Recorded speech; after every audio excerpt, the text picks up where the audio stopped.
Beruntung sekali saya selalu ditolongi sama para sinbing, para dewa-dewi. Kalau tidak ditolong bisa mampus sungguhan saya. 3 sinbing, 3 dewi-dewi yang menolongi saya, yaitu Yang Mulia Kongco Kwan Sing Tikun, Yang Mulia Makco Dien Siang Sing Bu, Yang Mulia Makco Kwan Im Posat alias Dewi Kwan Im.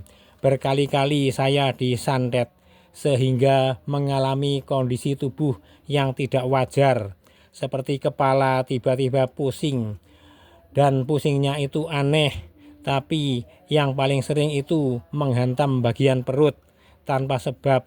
Perut saya merasa sakit sekali, seperti diremas-remas. Coba bayangkan kalau dalamnya perut atau jeroannya organ dalam itu diremas-remas, kayak apa rasanya. Mana tahan, tapi ya harus menahan sakit. Kemudian berlanjut, dalamnya perut itu seperti diaduk-aduk sehingga mual-mual banget. Berlanjut, tiba-tiba air liur dari dalam lambung naik sedikit demi sedikit membanjiri mulut dan berakhir tumpah-tumpah. Kalau tumpah selalu dini hari antara pukul 2 kurang sedikit atau pukul 2 lebih sedikit. Itu bekerjanya setan, jin, dan makhluk astral pembawa maut yang telah direkrut oleh para dukun santet untuk melaksanakan perintahnya 3 orang, Sudomo, Suyanto, dan Ratna, guna mencabut nyawa saya. Berhubung saya ini selalu dilindungi oleh dewa-dewi, ya tetap saja saya hidup dengan kesehatan pulih kembali.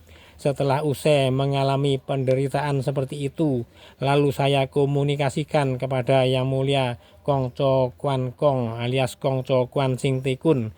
Ternyata itu serangan santet yang dipesan oleh Go Te Fe alias Sudomo Mergonoto bersama Jinghe alias Suyanto dan Ratna untuk menghabisi saya. Caci saya Tio Melan juga diserang pakai santet oleh mereka bertiga, tapi tidak terlalu sering seperti serangannya terhadap saya. Dan caci saya selalu dilindungi oleh dewa-dewi, jadinya selalu selamat. Di saat saya pergi ke pesarehannya Mbah Jugo di Padepokan Ngisti Gondo Gunung Kawi, lalu saya menyempatkan diri bersembayang ke kelentengnya Dewi Kwan Im.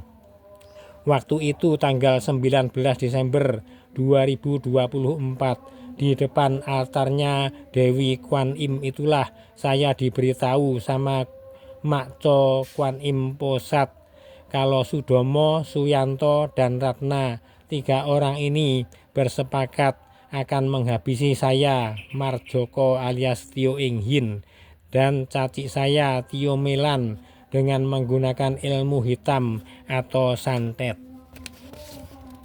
Karena kami berdua yang sebagai perantaranya Kongco dianggap sebagai penghalang niat mereka yang ingin mencaplok kelenteng Kwan Sing Byo Tuban, maka itu mereka menggunakan cara tak kasat mata yang kotor dan kejam untuk mewujudkan ambisi keserakahannya mencaplok kelenteng Kwan Sing Byo Tuban.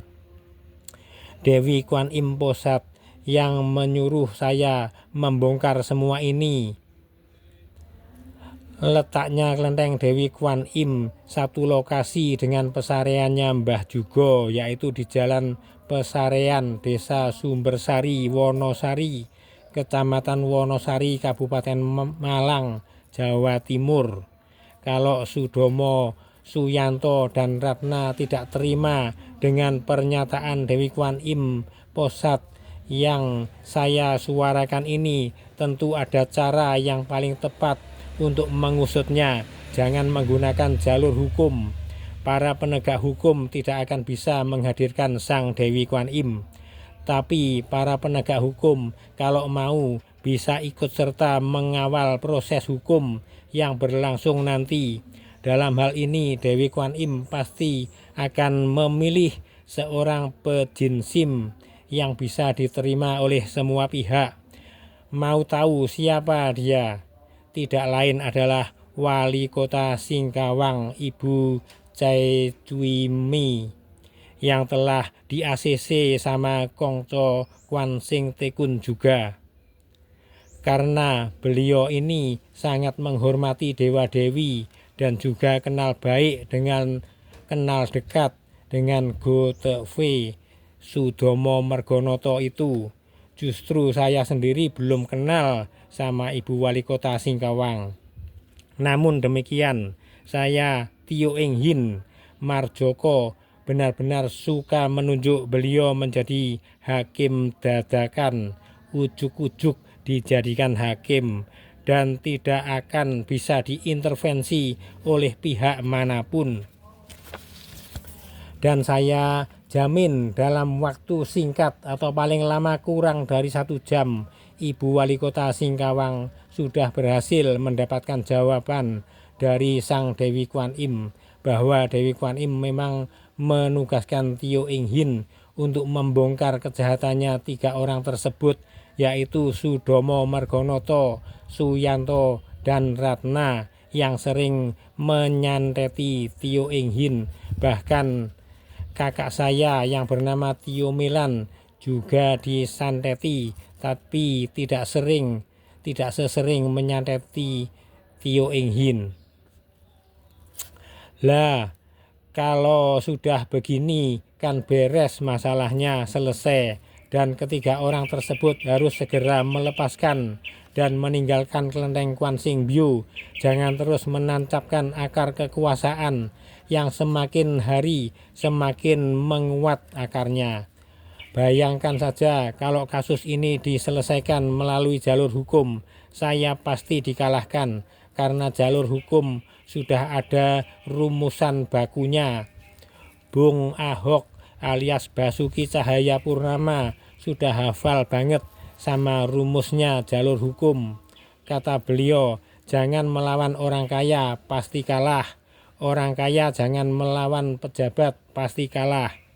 Suyanto juga mengerti rumusan itu. Dulu waktu berselisih sama Cik Fengo, mantan bendahara duanya kelenteng Kwan Sing Byo Tuban, urusan sewa setan, saya diberitahu sama Suyanto begini, Fengo, orang Tuban merasa kaya, tidak ada apa-apanya dibandingkan bosku.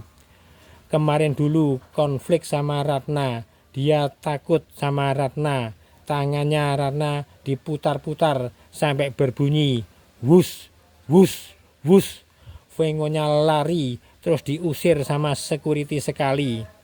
Bertepatan saat itu melintaslah Yuni, karyawati bagian penjualan alat-alat sembayangan seperti lilin, Yosua, kertas kimchua, dan lain-lain.